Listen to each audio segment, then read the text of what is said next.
Welcome to RH Anime Recap. Today, I'm going to recap an anime called Hitori no Shita, The Outcast, a mysterious world where the dead don't always stay buried, and hidden powers awaken when danger strikes.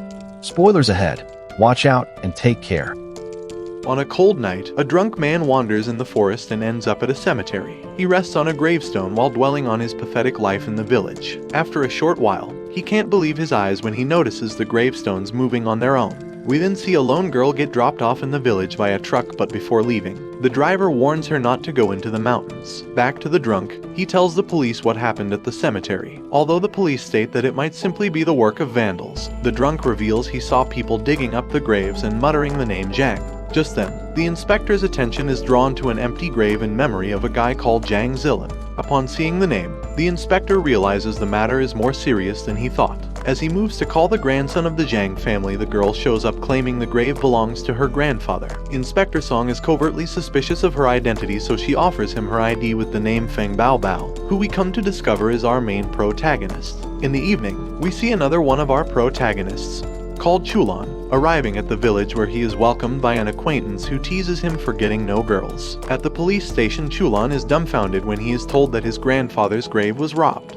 The inspector adds that he encountered a girl by the name of Feng Bao Bao who claimed to be his stepsister. That night, Chulan heads to his grandfather's grave alone. Along the way, he hears the sound of digging, so he hurries to the site only to find a girl. He decides to secretly take a photo of her, but at that moment she notices him, so he quickly runs away from the scene. Just when Chulan thinks he's successfully escaped, she catches up and knocks him out with a shovel. Some time passes and Chulan wakes up to find Bao Bao fighting a zombie. She then drags him into an empty grave to be buried as he is in her way. Chulan realizes she is the girl the inspector spoke about, so he tries using a friendly approach on her. However, Bao Bao reveals the ID she used was fake and begins burying him alive. He begs her to stop, and when she finally does, Chulan comes out of the grave to find her battling a group of zombies. He freaks out after seeing her insane abilities and power, so he hides while she fights the zombies alone. During the battle, a zombie nearly gets Chulan, however she quickly comes to his aid. Chulan thinks he must be in a nightmare, so he starts screaming obnoxiously to get out.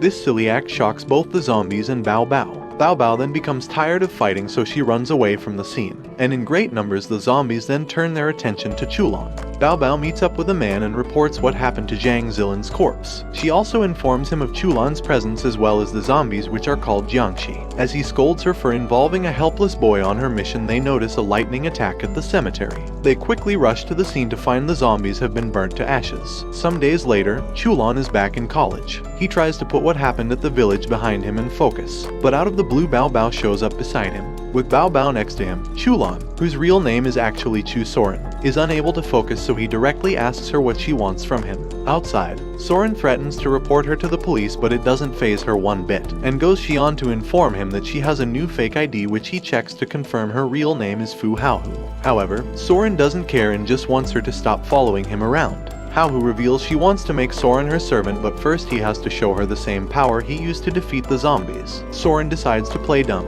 so Hōhō brings out her concealed knife and dashes towards him. When he senses her bloodlust, he uses his skill to create distance between them. As she moves to attack again, Hōhō is taken aback upon realizing Soren's capabilities and potential. As he releases his technique, the air around him changes, so Hōhō gets excited and attacks him. Her skill with the knife is simply overwhelming, but Soren uses his speed and the Kinku technique as a defense against her attacks. As the battle continues, he goes on the offensive. By using his incredible speed to his advantage, he manages to catch her off guard. Elsewhere, a villain group called Zensei has acquired Chu Shakuran's corpse, a legendary martial artist. A boy examines the corpse, however he is unable to find what he was looking for, so he tells the zombie user who delivered the corpse that she has another chance to be useful by capturing Soren next. Meanwhile, Soren gets overpowered by Hōhō, who reveals she was only holding back as she wants him to become her servant. As he refuses, she threatens to expose that he has never made love to everyone in the school with a seal on his manhood. In frustration, he gives in and swears loyalty to her. At night, Soren is depressed that his life is falling apart, so he doesn't hang out with his roommates. After they leave, He gets a friend request from a cute girl, so he gets excited. While chatting, she reveals that she is a sophomore and asks him out on a date. The next day, Hōhō informs him she wants to introduce him to someone later. He then tells her he has something important to do, but she pays a deaf ear. In the evening, Soren switches off the phone so he can carry on with his date. When his date arrives, he is incredibly glad she looks like her photos. Kenkin then suggests he takes her to a nice restaurant, and so they begin their date. On the other hand, Hōhō is angry that Soren switched off his phone. She tells Joseon to go to his location as there is a tracking device on his phone. By the time Soren and Hōhō finish eating, it's already past curfew, so she suggests he sleeps over at her apartment, to which he accepts. At her place they are alone, so Soren is visibly nervous as she makes a move on him. In the process, her finger stings him on the neck, but he simply does not mind, as this is the moment he has been waiting for his entire life. But just then Soren experiences a massive amounts of pain from his seal. Since the two have made contact, he senses evil intentions from the girl, which makes her reveal her true nature as the zombie master. While her zombies have him trapped, she mocks him for having such an ancient seal.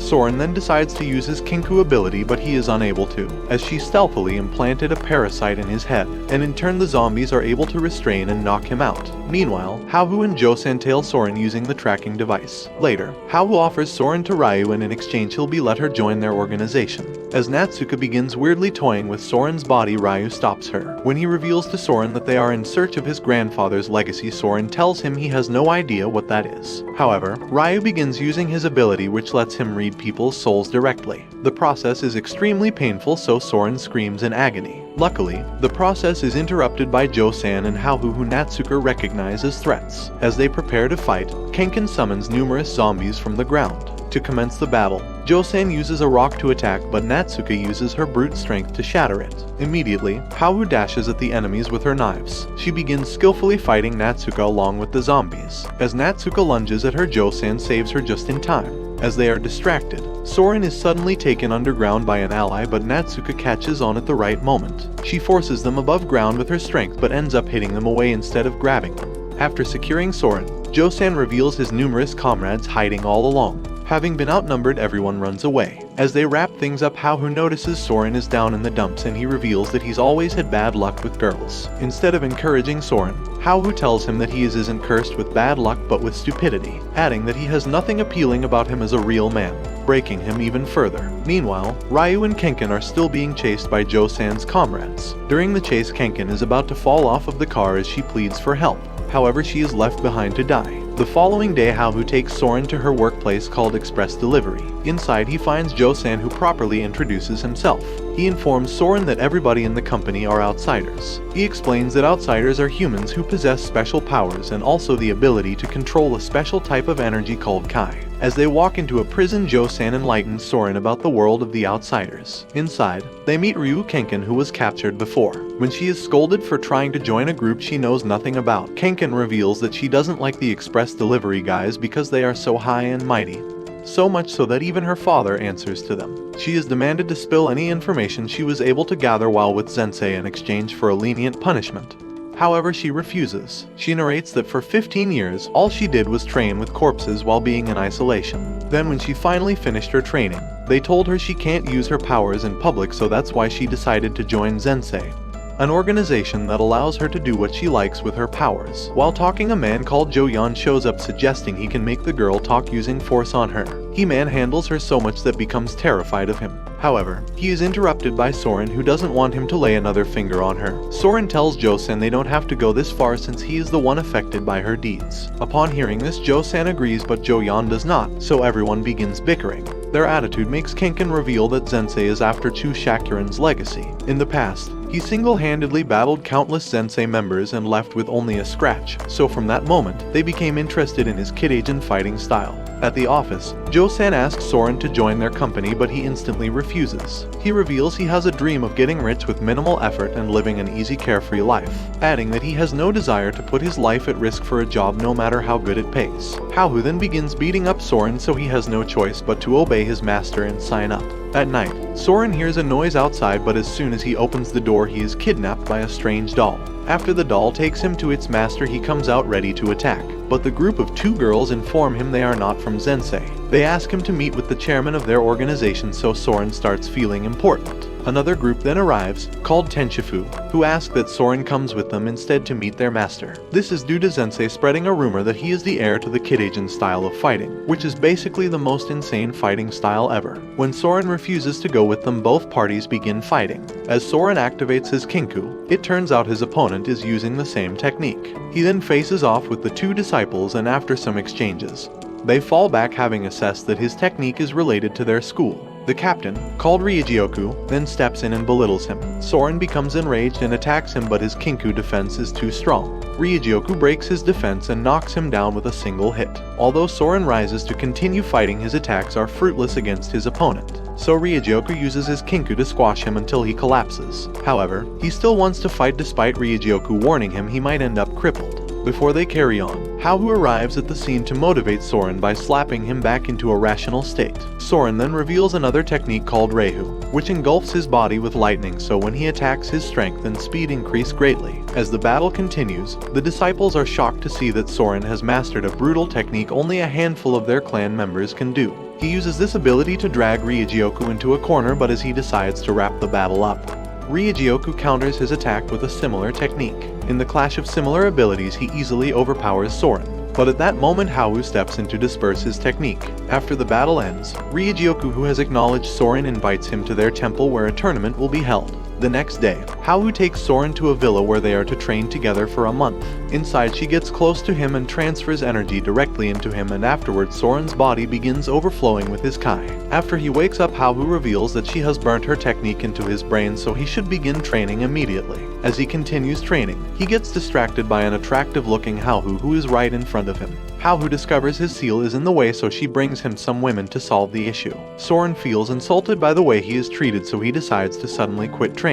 Although Hōhō threatens him not to go, he stands on his decision and heads out. On the road, he meets Fū Hōhō, who invites him to ride with her, to which he accepts. When they arrive at the company, he meets with her father, who immediately introduces him to Yajangu, another outsider. Later, Fū Hōhō reveals that a long time ago, a war broke out in the Outsiders Society, and that war was over the acquisition of some specific powers in the hands of 8 outsiders. Both Chu Shakuran's Kid-Agin style and his grandfather's channeling technique were among the 8 said powers. The next day, Hōhō arrives at the company dressed like a proper lady. At the reception, she is refused permission to enter, so some guards take her away. After breaking their arms to escape, she falls down as she isn't used to wearing heels. Meanwhile, Soren reveals he isn't interested in joining their group as he feels guilty for abandoning Hōhō, who has been looking out for him all this time. Meanwhile, Hōhō wreaks havoc as she searches for Soren. She then encounters the top outsiders of the association. But right when she asks for Soren, she is attacked by the first fighter, who shoots air cannons at her. However, she easily evades it and knocks him out.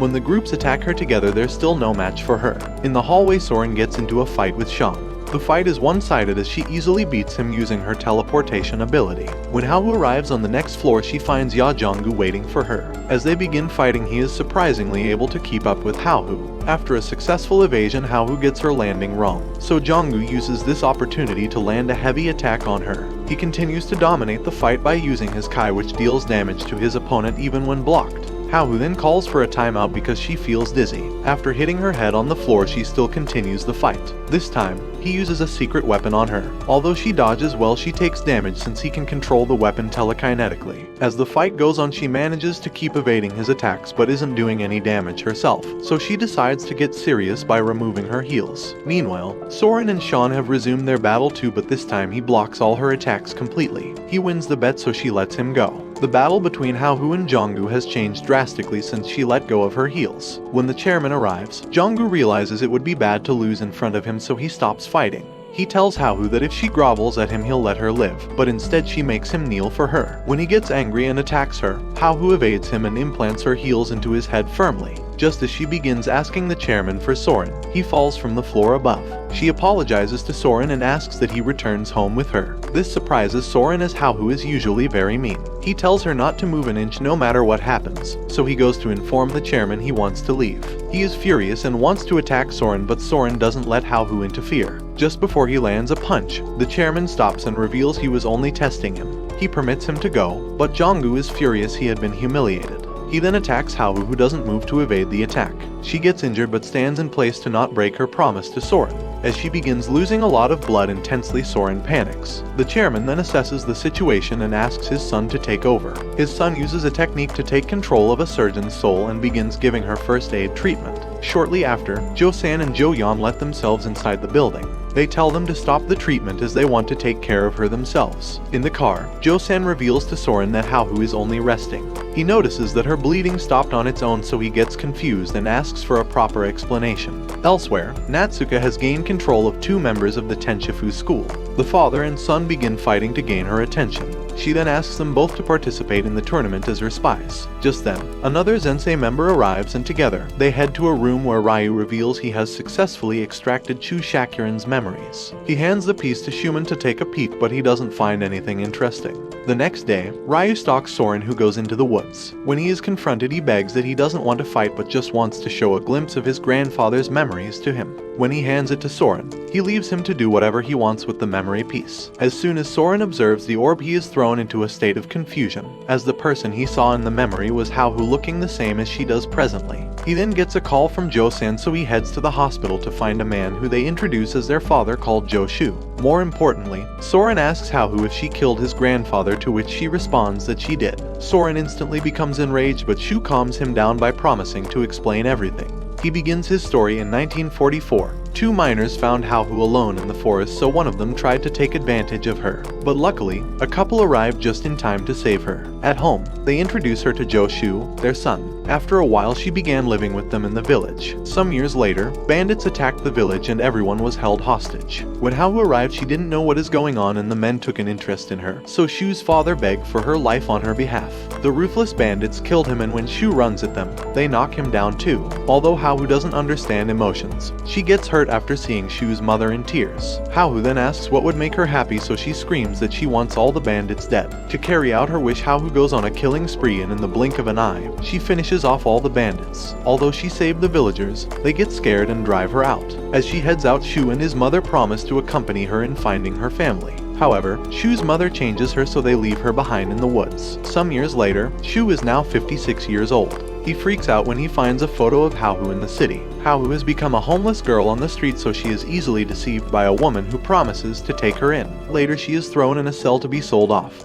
But the first customers that come don't take an interest in her. However, that all changes when one of them discovers she is an outsider Jo-shu has been searching for. Later, they take her to meet Jo-san, who weeps at her state. Afterward, Hōhō is employed in the express delivery company. One day they receive information about a meeting of some clan heads, so he takes Hōhō along, hoping someone would recognize her. However, when they reach the location, they find that everyone is dead. As they head forward, they witness the last man standing being taken down by Chu Shakuran. When he sees Hōhō, he recognizes her immediately. However, he doesn't have enough time to explain her past to her. Instead, he begs her to protect his grandson, as this is the only way to get closer to her identity. Before he dies, he asks Hōhō to end his life herself. He then transfers his technique to her so she can pass it to Soren when the time comes. Immediately after, his injury begins advancing rapidly, so Hōhō puts an end to his pain. Back in the present, Soren finds it hard to process all the information, so Shu promises to tell him more about his father, who was once a top member of the Tenshifu clan alongside their current leader. He urges Soren to participate in the Rate Teishu tournament so he can meet the current leader of the Tenshifu. And afterward, Shu's life comes to a peaceful end. And this brings the anime to an end. Make sure to subscribe and turn on notifications so you can watch more videos like this. Thanks for watching.